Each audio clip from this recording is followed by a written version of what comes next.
கிறிஸ்தவர்களின் பெரிய வியாழனை முன்னிட்டு பாதம் கழுவும் நிகழ்ச்சி நடைபெற்றது. திரளான கிறிஸ்தவர்கள் பங்கேற்பு. உலகம் எங்கும் உள்ள கத்தோலிக்க கிறிஸ்தவர்களின் தவக்காலத்தை 40 நாள் நோன்பிருந்து அனுசரிக்கப்பட்டு வருகின்றனர். இதனையொட்டி தவக்காலத்தின் இறுதி வாரம் புனித வாரமாக கருதப்படுகிறது.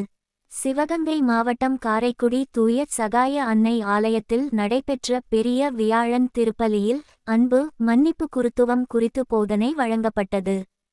இதனைத் தொடர்ந்து இயேசு தன் சீடர்களுக்கு வழங்கிய அறிவுரையான தாழ்ச்சிய கடைபிடித்து பிறரை அடக்கி ஆள வேண்டும் என்னும் பாணியில் செயல்படாமல் தங்கள் வாழ்வின் ஒவ்வொரு கட்டத்திலும் பிறருக்கு பணி செய்வதையே கொண்டிருக்க வேண்டும் என்பதை எடுத்துக் கூறும் விதமாக பங்குத்தந்தை அருள் முனைவராய் சார்லஸ் அடிகளார் கிறிஸ்தவர்களின் பாதத்தை தண்ணீரால் கழுவி சுத்தம் செய்து முத்தமிட்டு இயேசு தனது பாடுகளுக்கு முன்பு சீடர்களுக்கு செய்த நிகழ்வை எடுத்துக்காட்டும் விதமாக பாதம் கழுவும் நிகழ்ச்சி நடைபெற்றது.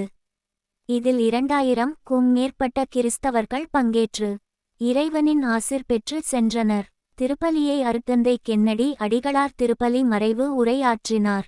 திருப்பலியில் பங்குத்தந்தை அருள் முனைவர் சார்லஸ் அடிகளார் மற்றும் உதவி பங்கு தந்தை டேனியல் திலீபன் திருப்பலி நிறைவேற்றி இறை மக்களுக்கு ஆசீர் வழங்கினர். திருப்பலியின் போது பசிப்பினி போக்கும் காணிக்கைக்கு ஏராளமான கிறிஸ்தவர்கள் நீண்ட வரிசையில் நின்று உணவுப் பொருட்களை வழங்கினர்.